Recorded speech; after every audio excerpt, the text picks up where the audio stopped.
예, 안녕하십니까. 유수봉입니다. 컴퓨터 개론 파워포인트 강의를 시작하겠습니다. 파워포인트 강의는 지금 화면에 보이는 것 같이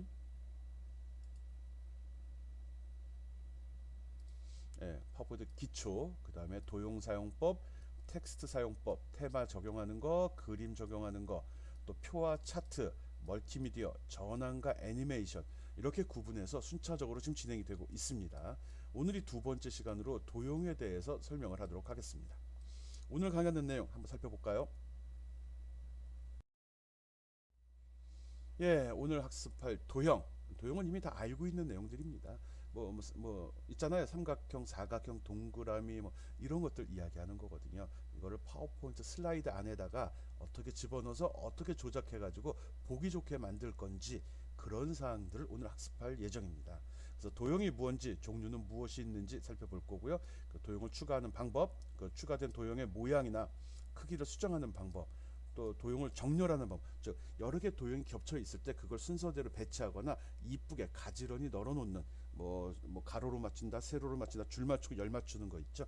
그런 작업 해볼 거고요. 그다음에 도형의 스타일이라고 나온 부분은 거기 배치된 도형들 색깔을 입힌다든지 그림자 효과를 준다든지 해서 보다 효율적으로 표현할 수 있는 그런 기법들을 학습할 겁니다. 그리고 맨 마지막에 스마트 아트는 일정의 순서도 조직도라고 생각해도 되는데, 도형을 이용해서 만들어진 객체이기 때문에 여기 지금 포함을 시켜 놨습니다. 오늘 하는 내용들은 어려운 내용은 아닙니다. 근데 내용은 좀 많거든요. 그래서 몇 가지 기초적인 사항들만 딱 여러분이 이해하게 된다 그러면 쉽게 따라올 수 있습니다. 그리고 여기서 설명하는 내용이 여러 가지긴 한데 모두 다 꼼꼼하게 다 외우고 익혀야 된다 이건 아니거든요. 그래서 큰 작업의 흐름 정도만 잡아준다 그러면 특별한 설명이 없이도 또 특별히 외우지 않는다 하더라도 쉽게 따라갈 수 있을 거라 생각이 됩니다. 예, 이제 구체적인 내용들 한번 살펴보도록 하겠습니다. 예, 이제 도형을 좀 상세하게 아주 미세하게 조절하는 기법을 한번 공부해 보겠습니다. 예, 도형의 모양, 크기 조절이라고 이제 진정한 거네. 예, 도형을 배치하게 되면 이렇게 표시가 되죠. 여기서 눈금성이나 안내선을 설정해서 보면 더 좋고요. 이게 없어도 지금 하는 건 상관은 없습니다. 맞춤을 설정하게 되면 그리드 단위로 움직이는데 가능하면 설정해 놓으면 설정한 대로 움직일 거고요. 꺼놓고 해도 상관없고요. 혹시 잘못 움직인다 그러면 이게 켜져 있어서 여러분이 생각한 거랑 좀 틀리게 움직일 수 있습니다. 어떤 도형이 배치되고 그걸 마우스로 선택하게 되면 특히 지금은 여기에 모서리가 둥근 직사각형 선택했습니다. 꼭 모서리가 둥근 직사각형. 그래야지 이거랑 동일한 그림이 나옵니다. 예, 이거 놓고 합시다. 직사각형 하면 이거 안 나옵니다. 하나가. 요 노란색이 안 나옵니다. 예, 모서리가 둥근 직사각형 배치한다 마우스를 클릭하게 되면 이런 식으로 표시가 됩니다. 요 테두리에 요 흰 그 점들 나오죠. 이걸 갖다 다 핸들이라고 합니다. 핸들이 뭐죠? 우리가 알고 있는 핸들은 자동차에 있는 핸들, 어디로 나아갈지 방향을 잡아주는 거. 예, 얘도 그런 겁니다.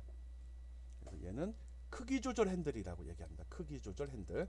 그리고 여기 노란색도 나옵니다. 이 노란색은 모양을 조절하는 핸들입니다. 예, 이 모서리가 둥근 직사각형 가져왔으면 이 노란 선을 마우스 클릭한 다음에 보입니다. 그냥 놔두면 아무것도 안 보이죠. 이 노란 선을 왼쪽으로 오른쪽으로 이렇게 잡아 당겨봐요. 어떻게 되는지. 그럼 이렇게 변할 겁니다. 어? 모서리가 둥근 직사각형이었는데 잡아당기니까 동그라미가 돼버리죠. 예, 거꾸로 이렇게 한 다음에 이 노란 점을 왼쪽으로 이렇게 잡아당겨 보죠. 그러면 다시 모양이 둥근 직사각형이 됩니다. 맨 끝까지 가버리면 그냥 직사각형 돼버리죠. 모서리가 날카로운. 음, 모양 조절 핸들이라는 게 있구나 라는 거 알기 바랍니다. 이걸 이용해서 크기를 조절합니다.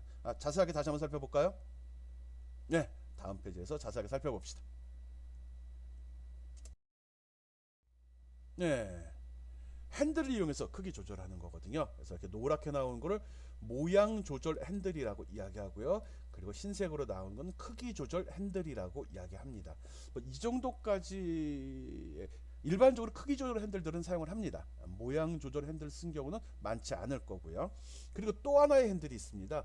여기 보면 이렇게 돌아갈 쇼 버튼 있죠. 이거는 회전 핸들입니다. 자동차 핸들과 동일하게 어느 쪽으로 돌아갈지를 결정하죠. 오케이?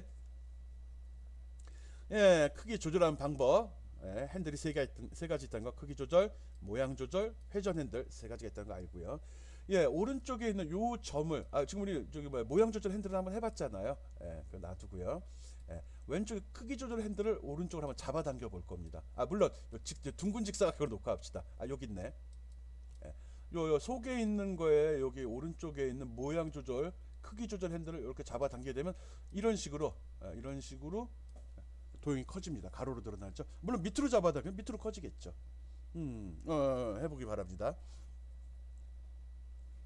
그리고 요 모퉁이 부분 있습니다. 요 모퉁이 부분. 이 모퉁이 부분을 잡고 잡아당기게 되면 가로 세로 비율을 어느 정도 아니에요. 그냥 막 돼요. 예. 왼쪽에 있는 걸 옆에 있는 걸로 할 때는 폭만 제어가 되죠. 폭의 크기만 제어를 하고 위쪽에 있는 거 할 때 요거 위에 있는 걸 할 때는 높이만 제어가 되잖아요. 그렇지만 여기나 여기 요 네 귀퉁이에 있는 걸 할 때는 가로와 세로를 한 번에 조정할 수 있습니다. 오케이? 예. 키만 키울 거냐 폭만 넓힐 거냐 할 때는 위나 옆에 있는 걸 사용을 하고요. 전체적으로 키울 때는 모서리에 있는 걸 이용하면 됩니다. 그러면 그 동시에 가로와 세로의 크기가 같이 변동이 됩니다. 그리고 위에 여기 회전 핸들이 있죠. 요걸 잡고서 요걸 이렇게 잡아 당겨 봐봐요. 뭐 반대로 시계 반대 방향도 됩니다. 그러면 도형이 전체적으로 이렇게 기울어진 즉 회전을 합니다. 예, 확인해 보기 바랍니다. 예, 회전되는 각도는 자유롭게 됩니다. 오, 되죠? 해봐야지. 나 혼자 내 소리만 듣지 말고. 그리고 여기 추가로 다음 페이지 설명을 할 건데 Shift 키를 누른 상태로 한번 회전을 시켜봐봐요. 그러면 부드럽게 도는 게 아니라 틱틱틱 끊기는 걸 볼 겁니다. 마치 스냅 적용하듯이. 예, Shift를 누르면 15도 단위로. 너무 미세하면 좋을 것 같은데 아니에요. 미세하면 나중에 그릴 때 나빠요. 이쪽에서 첫 번째 도형은 예를 들어 미세하게 해갖고 17.5도로 각도를 기울여 놨어. 두 번째 도형 그릴 때 이게 몇 도죠? 17.5도를 맞춘다는 보장이 없거든요. 눈으로 보고 맞춰야 되니까. 그래서 나쁘거든요. 예, 그래서 스냅도 쓰는 거고요. 여기에 핸들 조절할 때 시프트 기능을 쓰는 겁니다. 이걸 쓰게 되면 시프트 키를 누른 상태로 마우스로 움직이면 15도 단위로 움직이게 된다는 거죠. 여기 크기 조절 핸들의 컨트롤과 시프트는 이것도 할까요? 예, 뒤에 페이지 나옵니다. 예, 요 바로 뒤에서 연속해서 설명하겠습니다.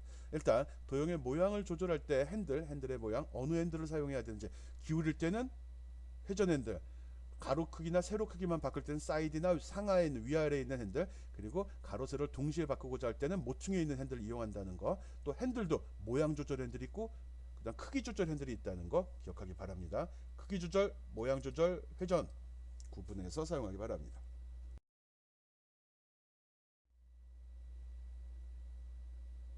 설명 안 하네. 뒤에 그 Shift 키 누르는 거, 컨트롤 키 누르는 거 다시 한번 설명할 겁니다. 앞에서 한다고 넘어왔는데 여기 없어서 그래요. 그 다음에 도형의 모양이나 텍스트 색깔 바꾸는 거 한번 해보겠습니다. 요번에는 이런 도형을 이런 걸 한 5개쯤 4개나 5개, 4개, 3개 이상을 배치하기 바랍니다. 3개 이상을 배치하기 바랍니다. 가능하면 똑같이 해줘요. 한 번에 바꾸는 거 하려고 그래요. 지금 이렇게 사각형 형태의 마치 키보드의 버튼과 같은 모양으로 해놨는데 4개 숫자 다 바꿔줘요. 숫자도 바꾸고요. 색깔도 다 틀리게 합시다. 숫자도 색깔 바꿔요. 예. 그리고 나서 4개를 다 선택을 해요. 다 선택한 다음에 메뉴에 보면은 파일에 보면 도형 편집이라는 항목이 있습니다. 선택하면 이렇게 위에 그리기 도구라고 나와요.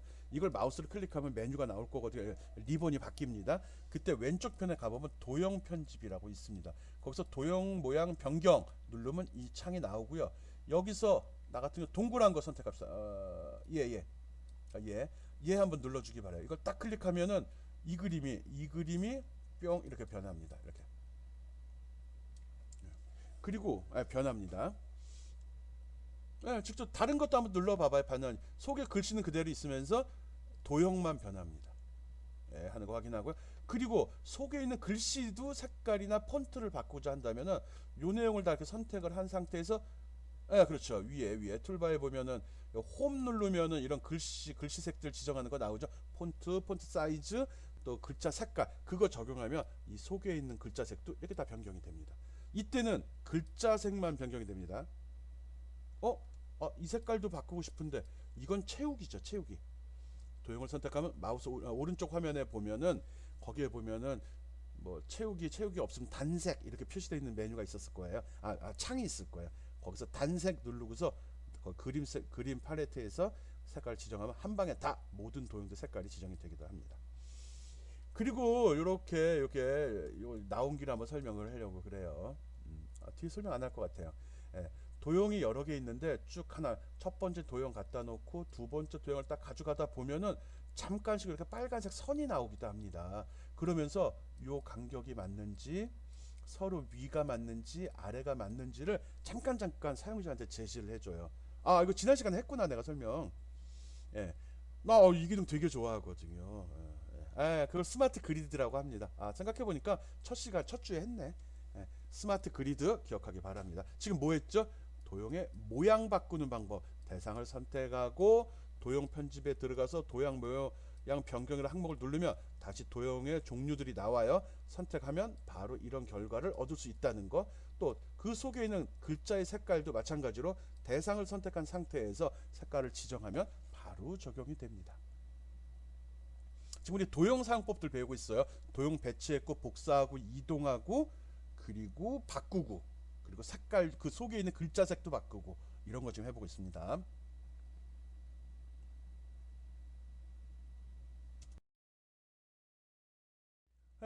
그 다음에 그룹이라는 거. 이거 다 알고 있을 것 같은데요. 그룹. 도형이 여러 가지가 있는데 지금도 작업하다 보면 네 개면 이동할 때 전체를 선택 한 번에 끌어가거나 또 수정을 할 때만 하나만 선택이 되잖아요. 그래서 내가 이제 대충 작업을 했는데 이게 이런 모양으로 해가지고 나 계속 쓰고 싶어 이럴 때는 전체를 다 선택한 이후에 마우스 오른쪽 버튼을 누르게 되면 이런 메뉴가 제시가 되거든요. 그 중에 보면 그룹이라고 있습니다. 그룹을 눌러보면 이런 항목이 나오면서 그룹을 딱 눌러주게 되면은 각각 선택되던 이런 도형들이 이렇게 한 덩어리가 돼버립니다. 움직일 때도 그냥 지정해서 가져갈 수 있고요. 사이즈도 한 번에 조절할 수 있습니다. 좋잖아. 그룹으로 묶으면 사이즈도 같이 한 번에 돼요. 그냥 선택해서도 돼요. 선택할 때는 전체를 다 선택하는 다고 계속 반복을 해야 되지만 얘는 완클릭으로 네 개가 선택이 되고 얘는 범위를 잡거나 하나하나 네 번 클릭을 해줘야 되죠. 예. 그래요. 그러면 그게 아니라 이렇게 하다가 난 이 속에 있는 거 하나만 고치고 싶을 때는 어떻게? 그것도 됩니다. 그룹으로 묶어놨을 경우 처음에 선택하면 그룹이 선택이 되고요. 또 그룹 속의 객체를 선택하게 되면 이런 식으로 속의 것만 선택할 수도 있습니다. 속에 있는 것만 지울 수도 있고요. 속에 있는 것만 복사해 갈 수도 있고요. 속에 있는 것만 효과를 설정할 수도 있습니다. 이거 나중에 풀려고 그러면 풀 때는 선택하고 마우스 오른쪽 버튼 누르면 메뉴에 보면 그룹에 그룹 해제라고 있거든요. 이거 누르게 되면 이거 눌러주면 다시 풀려서 이렇게 하나로 뭉쳤던 게 다시 이 상태로 돌아갑니다. 그룹이란 기능도 대충 어떤 걸 설명하고 만들어 놨으면 도형과 설명이 있다면 둘을 같이 묶어주는 게 좋습니다. 나중에 이걸 딴 데 복사하거나 편집하는 과정에서 둘이 떨어져 버려 갖고 신발이 짝짝이가 돼 버릴 수 있거든요. 그림은 여기가 있고 설명은 밑에가 있고 그런 걸 피하기 위해서 그룹이란 기능을 사용합니다. 그룹으로 해도 개별적으로 다 제어가 된다는 거 알고 있고 꼭 해보기 바랍니다. 난 마무리 단계에서는 꼭 그룹을 다 묶어줘요. 그래야지 나중에 재편집하거나 보기 훨씬 좋거든요. 수정할 때도 일부 좋은 면이 있어요. 아까 얘기했듯이 그림과 설명이 있을 경우 이거 그룹으로 안 묶어 놓으면 나중에 골탕 많이 먹거든요. 발표하다 보니까 뭐 설명이 없거나 설명 보고 있다 보니까 그림이 없거나 이런 경우 있어요. 이게 나중에 가서 순서라고 그래갖고 겹쳐지는 경우가 있거든요. 다른 거 밑에 깔리는 경우가 있어서 그래요. 오케이. 그룹 알고 있기 바랍니다. 대상을 선택하고 마우스 오른쪽 버튼 눌러 그룹으로 지정을 하게 되면 하나의 객체처럼 쓸 수 있다. 그리고 하나를 묶였다 하더라도 속을 또 다시 한번 클릭을 해주면 독립된 객체같이 편집, 수정, 복사도 가능하다. 삭제도 물론 가능하고요. 그리고 전체로 풀 때는 다시 메뉴를 눌러서 그룹 해제시켜버리면 된다 라고 기억해 주기 바랍니다.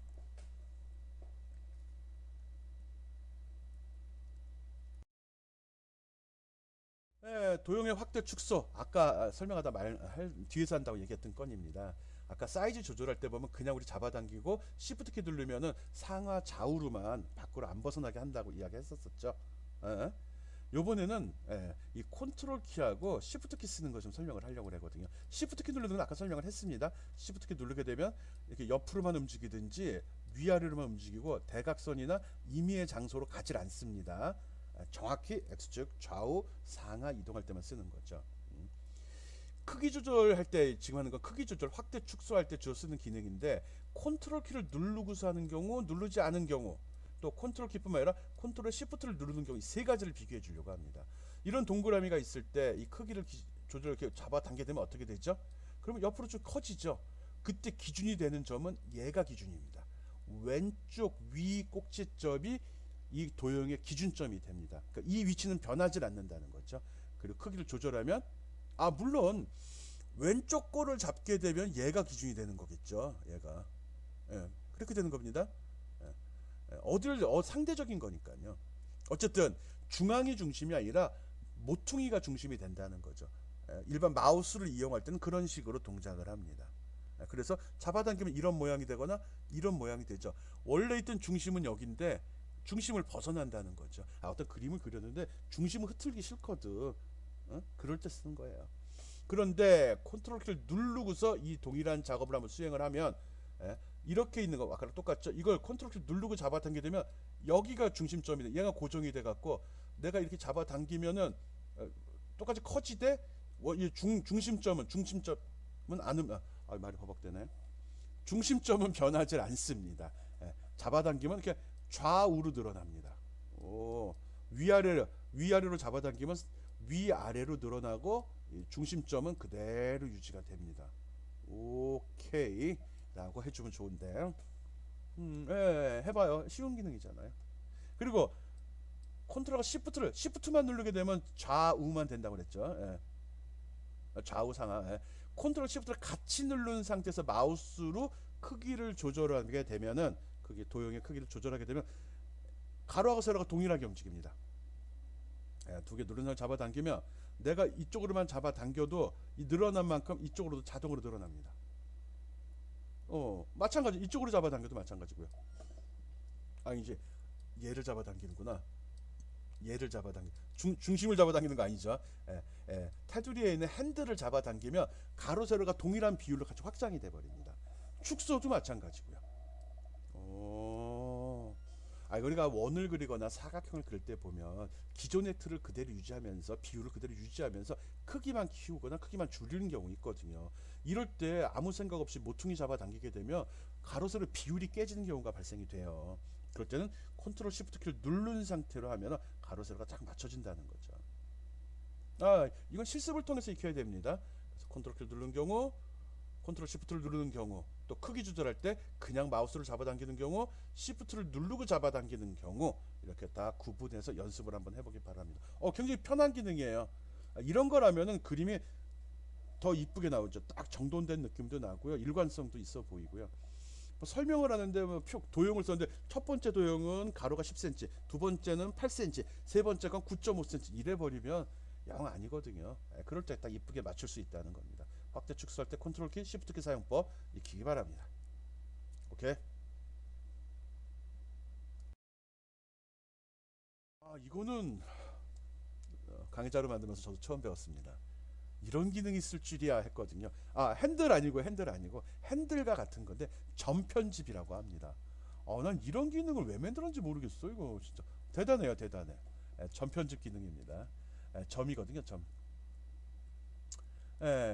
어떤 대상을 선택하고 마우스 왼쪽 오른쪽 버튼을 누르게 되면 메뉴 중에 점 편집이라는 항목이 있습니다. 뭔지 몰랐었거든요. 이번 기회에 나도 같이 공부했습니다. 어떤 도형이 있고 도형을 마우스로 클릭하면 이렇게 네개퉁이가 나옵니다. 점 편집을 누르게 되면 그냥 선택하면 흰색 점이 나오죠. 이렇게. 근데 이걸 점 편집을 누르게 되면 도형에 표시된 핸들이 검은색으로 변합니다. 근데 모퉁이만 나오네? 센터는 없네. 그래요. 이거 순서 잘 익히고 들어야 돼요. 이렇게 나왔을 때 마우스 커서 모양도 바뀝니다. 요 부분을 클릭합니다. 그냥 잡아당겨 볼까? 요 부분을 이거 같이 잡아당겨 봐요. 그러면 잡아당기면 다시 한번 도형 배치하고 도형 배치, 그 다음에 선택 후 점 편집 누르면 그림이 이렇게 변해요. 그 다음에 요 모퉁이에 있는 거를 잡아당겨요. 그러면 이렇게 변합니다. 하는 과정 중에 이렇게 안내선이 나와요. 그리고 마우스 탁 놓게 되면 도형이 이렇게 변해요.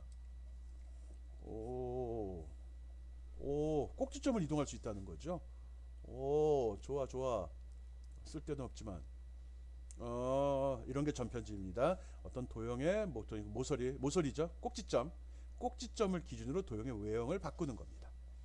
야, 밑에 있는 것도 한번 설명하겠습니다. 이것도 전편집인데 위에 거는 뭐 좀 그렇잖아. 직접 그릴 수도 있는 거죠. 예, 이렇게 있습니다. 처음에 도형을 배치했고요. 마우스를 클릭한 이후에 전편집 메뉴를 눌렀습니다. 그랬더니 전편집 모드로 들어갔죠. 예, 점이 검은색이잖아. 그리고 여기 왼쪽 밑에 이거를 클릭할 겁니다. 점을 클릭을 딱 해요. 클릭을 하면은 요게 생깁니다. 작업 순서 잘 지켜야 돼요. 예, 도형을 배치하고 전편집 메뉴를 누르면 핸들이 검은색으로 표시가 된다. 그리고 왼쪽 밑에 점을 클릭만 해요. 점을 클릭 딱 하면 흰색 점 두 개가 이렇게 생깁니다. 보조점이에요. 그리고 나서 이놈을 잡아서 일단 끌 거예요. 예. 끌게 되면 어떻게 되냐면 이걸 끌면은 화면이 이렇게 나옵니다. 여기 있는 거 끌었어요. 요거를 끌어 잡아당기게 되면 곡선이 되는 거예요. 상대적인 거죠. 여기에서 몰라 이렇게 나와요. 그래서 이 꼭지점을 이 끝까지 갈까? 여기까지만 가죠. 여기까지만. 모양 보고서 해요. 그러면 여기까지 갔을 때 이 곡선이 이렇게 그려진다는 거예요. 딱 놓게 되면 이 그림이 완성이 돼요. 오, 야, 이거는 이런 그림 없는데. 예, 그런 겁니다. 전편집은 도형을 미세하게 그 모양을 편집하는 기능입니다. 쓸 일이 없을 겁니다, 거의. 그렇지만 재밌는 기능이니까 이럴 때 배우고요. 또 나름대로 누구한테 자랑질할 때 좋잖아요. 너 파워포인트에서 전편집 해봤어? 이럴 수 있거든요. 예, 한번 따라서 하기 바랍니다. 뒤에 실습 예제 더 줄 거야. 해보라고. 봅시다. 도형의 전편집하는 거 한번 해보겠습니다. 재밌어서 집어넣었어요. 이런 게 재밌지 뭐. 재미지 뭐. 재미가 공부도 재밌어야 돼요. 전편집 기능입니다. 여러분들 화살표 갖다 놓고 쓸 거예요. 화살표 갖다 놨고요. 채우기로 파란색 집어넣습니다. 이렇게 놓고 시작할 거예요. 그 다음에 마우스를 클릭하고서 전편집을 누르게 되면 꼭지점마다 핸들이 다 생긴다고 그랬죠. 다 생겼네. 여기도 생기네. 그쵸? 그리고 왼쪽 밑 꼭지점을 클릭이에요. 요거 클릭 딱 하면 이거 생기고 이거 생겨요. 그쵸? 그 다음에 얘를 잡아서 일 끌어올립니다. 끝까지 가요. 요까지 잡아서 요까지 와요. 이거예요. 흰색 점.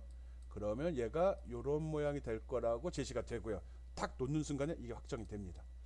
똑같은 방법으로 오른쪽 밑에 점을 클릭하고 그 다음에 위에 흰색 점을 잡아다가 일일이 끌어올려요. 그러면 요런 모양이 된다고 가이드가 나오고 탁 놓는 순간 얘가 완성이 됩니다. 오, 예, 어디에도 없는 그림이죠. 그 다음에 끝이 아니에요. 그 다음에 요 위에 점 있죠? 요걸 마우스를 클릭을 해요. 매일꼭점 마우스 딱 클릭하면 점이 여기하고 여기가 생길 겁니다. 여기가 생겼을 때 이 점을 갖다가 어디까지 갈까? 여기까지 끌어냅시다. 여기까지.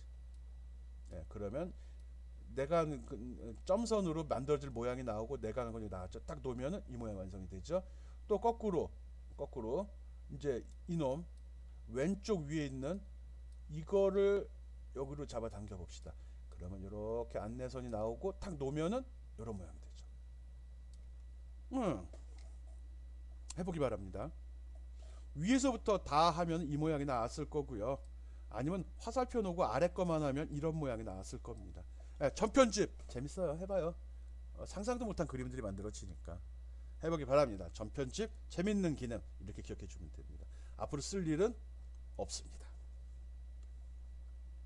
왜 배우냐고요? 재밌잖아요. 다음 거 봅시다. 병합 머지한다는데 이것도 알고 있으면 쓸 때가 있을 것 같은데 딱 떠오르진 않아요. 아까 전편집보다는 유용한 겁니다. 전편집보다는. 병합이에요. 이것도 모양이나 크기 조절 모양입니다. 주로 모양. 일단 요번에는 이게 동그란 도형을 이거 액자형으로 된 건데 속이 도너스형 속 빈 걸로 해요. 이름이 기억이 안 나네. 5개하고 숫자 다 집어넣어 줍시다. 다른 색깔 다른 글씨 넣어줘야 돼요. 이거 준비. 각자 하나하고서 복사해서 집어넣은 다음에 바꾸는 게 더 편하겠죠. 그 다음에 여기 보면 아까 했던 그 도형 편집 아래쪽에 도형 병합이라고 있습니다. 도형 병합. 여기 보면 병합, 결합, 조각, 교차, 빼기 이런 항목들이 있어요. 이거 만들고요. 그래서 이거를 선택한 이후에 이렇게 그린다 선택하고서 메뉴상에서 마우스 커서로 클릭하지 말고요. 이거 요까지 클릭하고 병합에 딱 갖다 놓게 되면 요 그림이 나와요. 예. 이거를 배치한 이후에 이 메뉴로 와서 도형 병합을 해서 메뉴에 딱 마우스 커서 위치만 해도 이런 뭐야 결과가 이거라고 표시됩니다. 이건 뭐지? 아, 겹쳐진 도형들을 다 하나로 합쳐버리네. 그리고 색깔은 맨 마지막 거로 집어넣네. 얘 얘기하는 거야, 얘. 아, 도형이 겹쳐져 있는 경우 그 도형을 모아서 하나의 덩어리를 만들어 버리는 거예요. 오, 오케이. 어디에 쓸지는 생각 좀 합시다, 지금은. 결합은 이겁니다. 결합을 거기 메뉴 그 커서 마우스 커서 그 두 번째로 가면 나옵니다. 그럼 이렇게 되는데 중복되지 않는 요소들만 묻혀놨네. 교집합은 다 빼버렸죠. 교집합은 다 빼버렸어요. 오, 어디에 쓰는지 모르겠어요. 그 다음에 세 번째 거 조각을 누르게 되면 누르지 말고 보게 되면 이건 뭐야? 이게 뭘 의미하는 거지? 여러분 어떻게 생각해요? 뭐 같아요? 예, 이렇게 돼 있으면요. 옛따로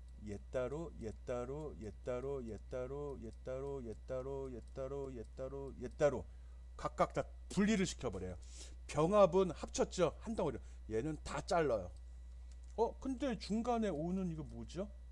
아, 자르고 모든 조각에다가 맨 마지막에 있는 내용을 다 집어넣어 버리는 거예요. 근데 끝에 그림은 좀 이상하네. 예, 그건 여러분이 조각을 만든 다음에 옆으로 이동시켜서 왜 이렇게 나오는지 살펴보기 바랍니다. 교차하고 빼기 하면은 이렇게 해서 잘린 모양이 나오거든요. 애플같이 사과 먹다만 사과 같이 나오거든요. 특별하지 않아요. 다시 한번 볼까요? 꼭 한번 해보기 바랍니다. 다음 페이지도 한번 설명했나? 예, 어쨌든 도형 병합이란 기능이 있어서 여러 가지 도형을 겹쳐 놓은 다음에 그걸 하나로 합칠 수도 있고 겹쳐진 상태를 분리해서 쓸 수도 있고 또 다른 도형의 모양을 만들어내기도 하는 거죠. 그걸 집합의 포함 관계를 기준으로 해서 연산을 시켜서 그 결과를 도형으로 사용할 수 있다는 거 알아주기 바랍니다. 또 나오네요. 병합 또 나오네요. 잘 모르겠어요. 조각 했고요. 교차 여기 나왔다. 교집합이구나, 교집합. 두 개만 갖고 하니까 나오네. 이렇게 두 개만 갖고서 해봤습니다. 나머지 했던 거는 대충 감 잡혔죠. 뭐 빼기는 이렇게 나옵니다. 아까 앞에 그림을 그렸는데 교차 이렇게 두 개만 있을 경우 교차를 선택하면 교집합이 표시가 됩니다. 그리고 첫 번째 거 기준으로 하네. 내용요, 글씨 얘기하는 거예요. 그리고 결합을 누르면은 이렇게 나오네. 결합으로 할 때는 결합. 이거 맨 마지막 거로 하는구나. 교차는 첫 번째 거 데이터를 기준으로 하고 첫 번째 거의 색깔 내용이 들어가. 몰라도 상관없죠. 교집합 합집합이네. 집합이야, 집합. 말이 병합이네. 집합이라고 하지. 어쨌든 요 기능도 나름 필요할 때가 있을 것 같긴 해요. 기를 한번 써보기 바랍니다. 도형의 모양 크기를 조절하는 모양을 변경시키는 병합이라는 기능 설명했습니다. 병합이라는 기능 이 메뉴를 못 찾는 경우가 더러 있는데요. 쉬워요. 도형 선택하면 메뉴 중에 위에 그 리본에 보면 노란색으로 나와요. 예, 고정이 아니에요. 도형을 선택하면 나오는 거예요. 그 다음에 서식 누르면 이 아래 항목도 이렇게 표시가 됩니다. 이것도 동쪽으로 표시되는 메뉴예요. 오케이.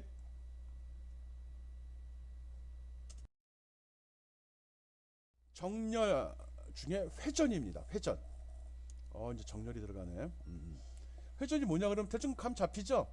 이렇게 돼 있는 걸 명령을 줘서 이렇게 돌리거나 똑같네?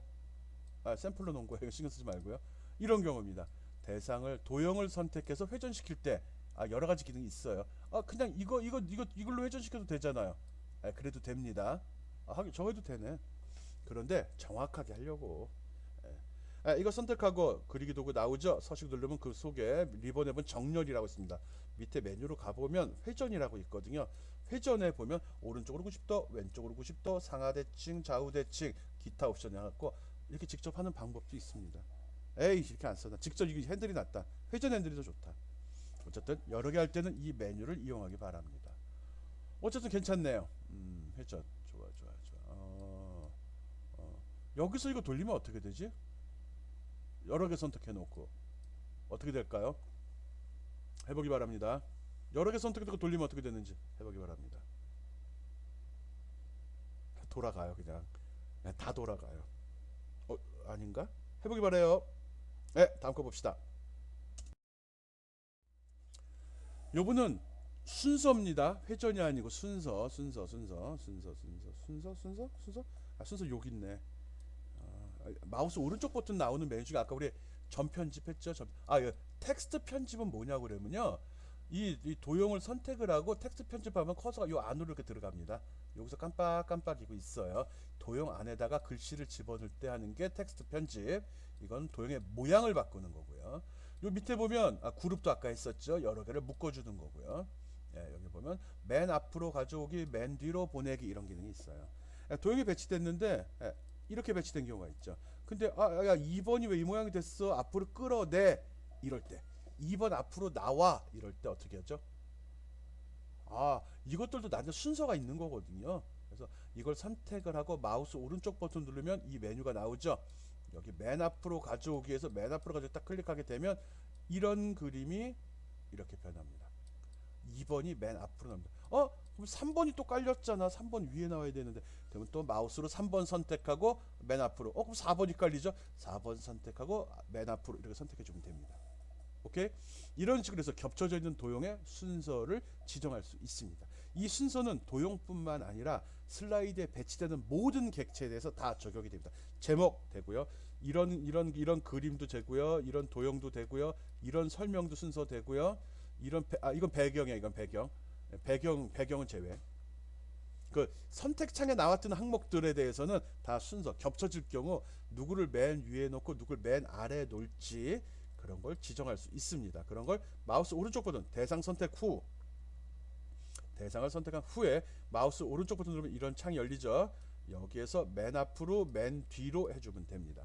가능하면 도형은 맨 앞으로 놓는 게 좋습니다. 맨 뒤로 놓게 되면 맨 뒤가 본문 내용 뒤로 들어가 버립니다. 이 내용 뒤로 들어가 버려요. 그래서 이 슬라이드에 보면 기본으로 본문이 만큼 들어가거든요. 근데 도형을 맨 뒤로 놓으면 클릭했을 때 여기 내용이 있으면 이 본문 내용 슬라이드 이 본문 객체가 선택이 돼 버린다는 거. 직접 고생하면서 익혀요. 금방 알 수 있을 겁니다, 여러분. 예, 다음 거 봅시다. 도형의 정렬. 내가 되게 좋아하는 겁니다. 화면이 좀 정신없이 배치되어 있는데 쉬워요. 간단해요. 일단 먼저 이런 식으로 도형을 한 5개 정도 갖다 놓기 바랍니다. 숫자 적어 넣어도 되고요. 그리고 일부러 맞추면 안 돼요. 맞출 필요 없어요. 줄 위아래 가로 간격 상관없어요. 똑같이만 놓지 않으면 돼. 똑같이 겹치는 것만 겹쳐놔도 상관없어요. 막 맘대로 흩어놔요. 지금 어떻게 할 거냐고 그러면은 답부터 보여줄게요. 이렇게 이쁘게 나오게 만들 거예요. 쭉 밑에 맞추고 간격도 동일하게 나오는 거 그거 좀 설정하려고 그러는 거거든요. 그런 걸 정렬이라고 그래요. 일반적인 파워포인트 사용자들이 내가 앞에 장점에서 설명을 했던 사항이기 때문에 빨리 할게요. 도형이 배치됐으면 도형을 전체를 다 선택을 합니다. 도형을 다 선택을 했으면 마우스 오른쪽 버튼을 눌러요. 아닙니다. 마우스 오른쪽 버튼이 안 나오나? 안 나오겠다. 안 나와요. 그 위에 메뉴 그 리본에 보면 정렬이라고 있습니다. 정렬 누르면 확장시키면 이런 메뉴가 나와요. 그 중에 맞춤이라고 있어요. 맞춤을 확장시키면 이런 항목들이 나오는데 이 중에 아래쪽 맞춤 잘못 쓰면 그지 돼 버려요. 이렇게 놓고서 왼쪽 맞춤 해버리면은 왼쪽으로 다 겹쳐져 버리는 거예요. 가운데 오른쪽 이 세 가지 누르면 후회할 거예요. 후회 어떻게 하죠? 실수했네. 그럼 그 다음에 책임은 어떻게 지죠? 컨트롤 Z 누르는 역할을 해줘야죠. 컨트롤 Z 누르면 취소가 되니까. 뭐 위쪽 맞춤도 좋고 중간 맞춤도 좋고 이 세 가지는 다 동일한 기능을 수행을 해요. 근데 나는 아래쪽으로 하겠다 이거죠. 기준이 되는 거는 얘하고 얘가 되는데 어떻게 될지 모르겠네. 첫 번째 거 기준인가? 첫 번째 거 기준 가능성이 높. 맨 아래 거 기준인가? 기준은 나도 해봐요.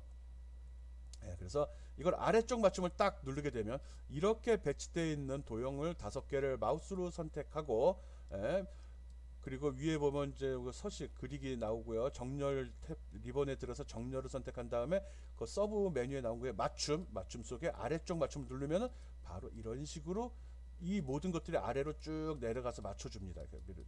내려가서 그래서 이런 모양이 나와요. 밑은 다 맞았죠? 아직 간격은 안 맞았어요. 그 다음에 지금 선택되어 있는 상태죠. 다시 또 맞춤으로 또 들어갑니다. 예, 요거 보여주려고 그런 거예요. 예, 이걸 선택하고 위에 보면 리본에도 이게 또 있어요. 이게 워낙 메뉴가 동적으로 움직여가지고 내가 아까 어떻게 했는지 기억이 안 나는데 그냥 마우스 오른쪽 누르거나 아니면 리본에 나와 있습니다. 예, 맞춤에 가서 요거는 가로 간격 동일하게를 맞춰서 선택합니다. 그러면 이거하고 이거의 간격을 동일하게 만듭니다. 겹쳐질 수도 있어요. 폭이 좁으면 겹쳐지는 거고 충분하면 떨어지는 거고. 그래서 이걸 딱 누르면 이런 식으로 가로 간격도 다 세팅 동일하게 쫙 맞춰져 버립니다. 좋죠. 이렇게 지저분하게 흐트러져 있는 놈들을 밑으로 먼저 맞추고 그 다음은 간격도 맞추고 이런 걸 정렬이라고 합니다. 꼭 실습을 통해서 익히기 바랍니다. 많이 써요. 진짜 좋아요. 이거 알아야지 고생. 이건 진짜 고생 많이 해요. 크기도 그렇지만 고생도 많이 하니까 꼭 해주기 바랍니다. 직접 따라해보기 바래요. 뭐 복잡하지 특별한 거 없잖아요. 도형 배치하고 선택한 다음에 정렬 한번 해주고 정렬 두 번 해주고 끝 이건데요. 뭐 오케이 해보기 바랍니다.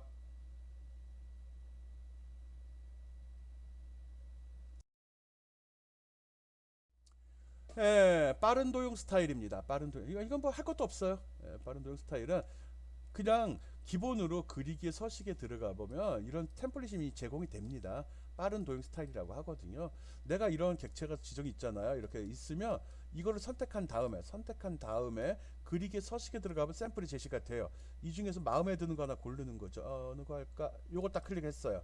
그러면 이거에다가 여기 제시 기본 틀 있죠. 테두리 하면 색깔 하면 글씨 이걸 바로 적용을 해. 그래서 이렇게 나와요. 음. 다른 거 눌러도 돼요. 두 개 선택하고 하면 두 개가 동시에 적용되고 네 개 선택하고 하면 네 개가 동시에 이렇게 동시에 다 내가 선택한 걸로 적용이 돼요. 되돌아가기 없어요. 컨트롤 Z 눌러서 가면 돼요. 컨트롤 Z 먹어요. 먹나? 먹겠죠? 오케이. 이렇게 해서 이거는 이 제목도 빠른이죠. 대상을 선택한 다음에 서식에 들어가서 기본적으로 빠른 도형 스타일이 제시가 되면 여기서 골라만 주면 됩니다. 필요하면 여기서 자기가 책을 만들어 쓰는 방법도 있습니다. 근데 기존에 제시된 게 워낙 좋기 때문에 이걸 그대로 사용해도 됩니다. 빠른 도형 스타일 설정하는 방법 설명했습니다. 벌써 시간이 또 이렇게 됐네요. 빨리빨리 가겠습니다.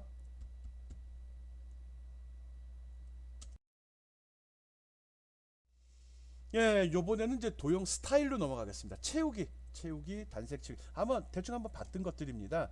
오른쪽에 도형을 선택하면 오른쪽에 나와 있는 도형 스타일 거기에 나왔던 것들이거든요. 채우기, 단색 채우기, 채우기 없음, 단색 채우기, 그라데이션, 그림 및 질감 채우기, 패턴 채우기, 슬라이드 배경 채우기. 이걸 안 할 거예요. 뭔지 모르겠어요. 채우기 없음이면은 도형을 배치했으면 속에 그림이 아무것도 없고 테두리선만 남게 될 겁니다. 단색 채우기는 선택을 한 다음에 딱 단색 채우기를 누르면 이런 색깔 팔레트가 나옵니다. 여기서 내가 원하는 색깔 골라주면 됩니다. 여기에 마음에 드는 색깔이 없으면 어떻게 하죠? 다른 색 눌러서 보면 됩니다. 거기에도 없으면 나 옆에 있는 거 흉내내고 싶어 그러면 스포이드 이거 누른 다음에 가서 마우스로 틱 클릭해주면 그 색깔이 적용이 되죠. 그라데이션인데 이거 그렇게 됩니다. 그리고 최근에 사용했던 여기 나오니까 한 여기 이게 나오니까 첫 번째 도형에서 딱 어떤 색을 지정했으면 요게 그 지정한 내용이 바로 나옵니다. 여기서 골라주면 됩니다. 단색 채우기는 심플하게 한 가지 색만 들어갑니다. 그 다음에 그라데이션 채우기 하겠습니다. 그라데이션은 점점점점 그러니까 농도가 차이가 나도록 하는 겁니다. 그라데이션이 바로 얘입니다. 처음에 들어가면 이게 먼저 나옵니다.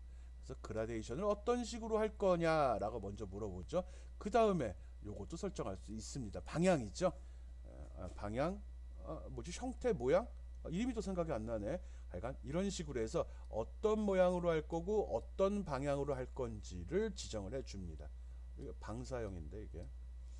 그러면은 그라데이션 색깔이 농도가 서로 틀리게 배치되는 거를 위가 높을 거냐, 아래가 높을 거냐, 센터가 높을 거냐를 지정을 해줄 수 있습니다. 오케이? 그 다음에 질감 채우기, 그림은 그냥 그림 파일을 집어넣어 버립니다. 도형 속에 그림이 들어갑니다. 다음 페이지 한번 보여줄게요. 그리고 질감 채우기는 질감은 얘입니다. 얘가 질감입니다. 질감. 어떤 물질의 느낌, 재질의 감촉 이걸 얘기하는 거거든요. 천같기도 하고 구겨진 휴지, 뭐 대리석 같기도 하고요, 나무 같기도 하고 이런 것들. 이거는 뭐 자가든가, 뭐지 카페트인가? 이런 겁니다. 이런 그림을 도형의 배경 색깔로 쓸 수 있습니다. 느낌 좋아요. 새로워 보여요.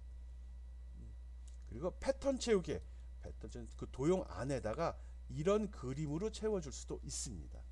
이거는 먼저 그 슬라이드가 좀 고급스러워져 보이죠.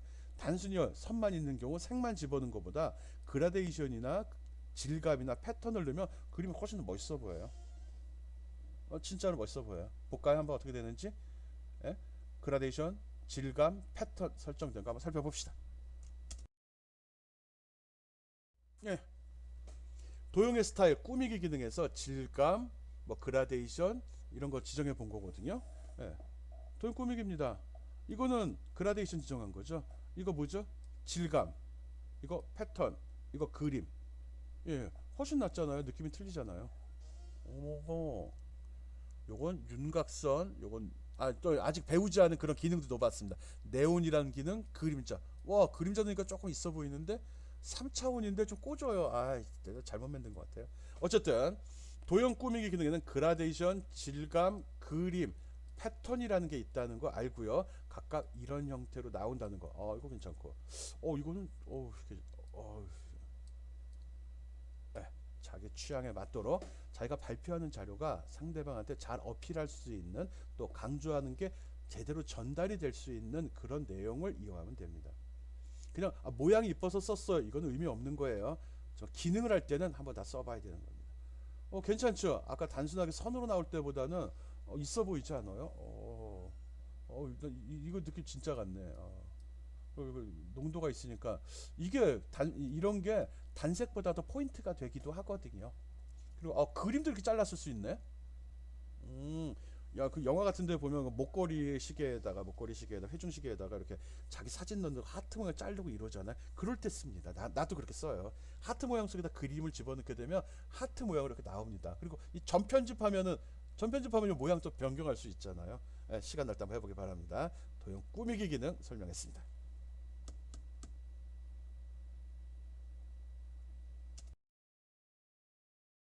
예, 앞에 설명한 거를 하나 다 나눠 놨습니다. 앞에 개괄적으로 봤고요. 그라데이션 설정입니다. 그라데이션. 예를 들어 샘플 보면 이런 식으로 화살표를 했는데 확실히 조금 역동적이진 아닌데 역동적이라 치고 마치 오른쪽으로 가는 것 같은 느낌이 들도록 했죠. 점점 진해지고 힘이 이쪽으로 쏠리는 느낌이 나잖아요. 그렇게 하는 경우 ESC인데 여러 가지 색깔을 주는 경우 여기는 노란색, 여기는 초록색으로 그 농도를 설정하는 거는 그라데이션 중지점이라는 이런 기능이 있습니다. 그래서 여기다 색깔을 지정합니다. 어떻게 할 건지 요게 베이스가 되는 겁니다. 어떻게 되는 거냐? 이거 얘 거예요. 얘 거. 아닌데? 이거 얘 거예요. 나 지금 ESC 버튼하고 맞추려다 보니까 안 맞아가지고 필요하면 요걸 집어넣게 되면 변화, 색깔을 추가로 지정이 가능합니다. 이런 그림을 만들어낼 수 있어요. 우리가 실력으로 색깔을 마음대로 지정해서 임의의 색깔이 아니라 그럴 때 그라데이션을 사용을 합니다. 이거 도형입니다. 도형. 도형에 이런 거 있어요. 현수막 도형 있어요. 글씨 집어넣은 거거든요. 이런 거 괜찮아 보이잖아요. 야, 뭐 이런 것도 돼. 강조할 때 쓰는 거죠. 근데 색깔도 저렇게 환상적으로 뭐 싸구려 무슨 뭐 공마드 서커스 구경 간 것 같은 느낌 나네요. 뭐 지방에 변두리 장터 같은 데 가면은 그 약장수들이 이렇게 사람 꼬이려고 입고 있는 옷 색깔 비슷하네요. 어쨌든 그라데이션입니다. 그라데이션에 미리 보기 설정을 선택하면 바로 지정이 되고요. 색깔하면 어떤 색으로 그라데이션을 할 거냐, 방향하면 어떤 방향으로 설정이 될 거냐 합니다. 여기서 종류를 설정하는 방법도 있습니다. 선 모양이냐, 방사형이냐, 사각형이냐, 경로형이냐. 방사형이면 이렇게 된다는 거죠. 관역같이. 사각형이면 네모하고 중점 기준에서 기죠. 해봐요.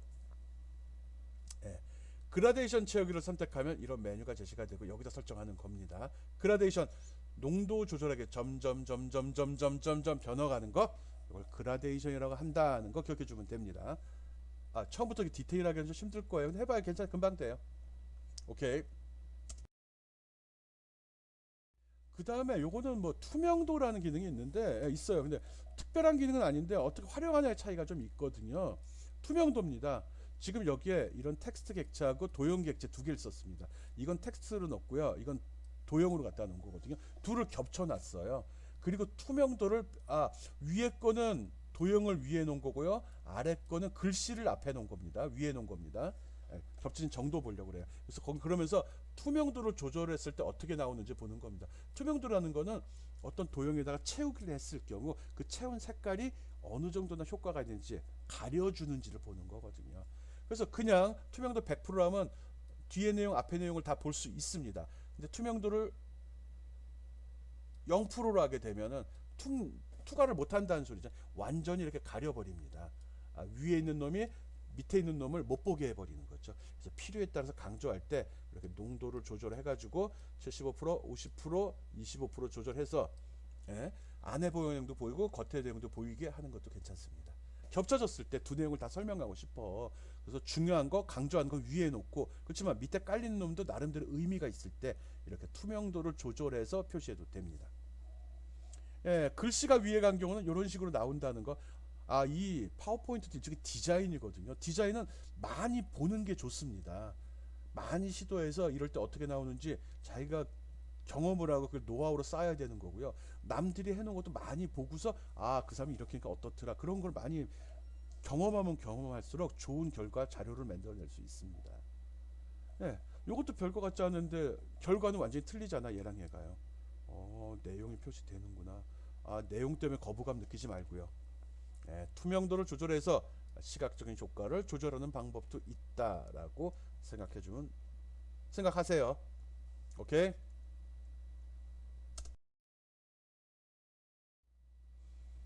예, 끝까지 왔습니다. 우리 지금 뭐 배웠죠? 그 3시간에 걸쳐서 했고요. 지금 영상이 뭐 도형이 뭔지 배웠고 도형 추가하는 방법 배웠고 도형의 모양 크기 조절하는 방법 도형의 정렬 그 다음에 도형의 순서 도형의 스타일 그리고 맨 마지막 스마트 아트 배웠어요. 지금 머리에 떠오르는 용어들 있어요? 도형이 되게 많다는 거 알고 있고요. 내가 지금 중요시 여기는 것 중에 하나 도형이 이렇게 배치가 되면 여기에 마우스를 클릭한 순간에 여기 이렇게 네모난 것들 나오죠. 이거 뭐죠? 이거 뭐라고 그랬죠? 예, 핸들이라고 그랬죠. 핸들. 그리고 이게 타원 이게 약간 둥근 사각형일 때는 요게 더 노란색으로도 나오죠. 노란색.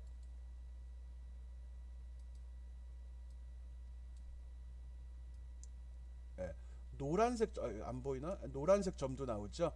노란색 점은 뭐라고 그랬죠? 노란색 점은 모양 핸들이라고 그랬고 얘는 크기 핸들이라고 그랬죠. 크기 핸들. 그리고 요 끝에 가 보면은 이런 애도 있죠. 얘는 뭐죠? 회전 핸들이죠. 요거 좀 기억해야 됩니다. 요거 어떤 도형을 배치했을 경우 도형의 크기를 제어하거나 모양을 제어하는 핸들들이 나온다. 핸들. 선택했을 때 주변의 네모 형태로 나오는 것들을 일반적으로 핸들이라고 한다. 기억해 주기 바랍니다. 또 이걸 복사할 때 어떻게 하죠? 복사할 때 도형을 복사할 때 컨트롤 키, CTRL 키 누르고서 마우스로 물론 컨트롤 C, 컨트롤 V 눌러도 돼요. 컨트롤 키 누른 상태로 도형을 잡아당기게 되면 복사가 이루어지죠. 그런데 또 이동할 때는 컨트롤 키를 안 누르고 이동하면 되죠. 그때 Shift 키를 누르고서 끌어당기면 어떻게 되죠? 그러면 가로로 가게 되면 Y축 값은 변하지 않고 옆으로만 가게 되는 거고요. 또 위아래로 움직이게 되면 X축 값은 변하지 않고 상하로만 움직이게 되는 거 기억해야 해봤어야 됩니다. 그리고 사이즈를 조절할 때 보면 옆에 있는 거를 잡아당기게 되면은 크기가 늘어나죠. 예? 여기 있는 거 잡아당기면 늘어나고요. 그때 이 중심점을 고정하는 방법 설명도 했었죠. 사이즈 조절할 때 중심점 그냥 잡아당기게 되면 내가 이걸 이렇게 잡아당기게 되면 얘가 기준이 된다고 그랬어요. 그때 컨트롤 키를 누르고서 잡아당기면 어떻게 된다고 그랬죠? 그러면 얘가 중심이 돼서 크기가 이쪽으로도 커지고 이쪽으로도 커진다고 그랬어요. 오케이? 그리고 이게 귀찮으면 이거 하면은 가로 세로 비율이 맞지 않거든요. 그것도 가로 세로 비율까지 맞추고자 한다 그러면은 컨트롤 키하고 시프트 키를 같이 누른 상태에서 마우스 이동 키를 왼쪽 레프트 버튼을 이동으로 쭉 드래그 시키게 되면은 가로 세로 비율이 고정된 상태로 크기가 커진다는 것도 기억하기 바랍니다. 오케이? 그리고 도형의 정렬할 때 정렬 있었죠? 잘 기억해요. 말로 설명할 것도 없는데. 그리고 도형의 순서에서 어느 걸 앞에 놓고 뒤에 놓느냐에 따라 틀려진다는 거 알고 있어야 되고요.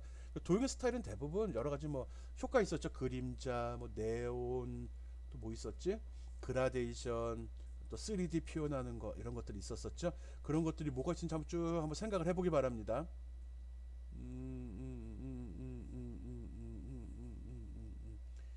네, 그런 것들을 쭉 설명을 했습니다. 그래서 그게 문득 떠올라 줘야 돼요.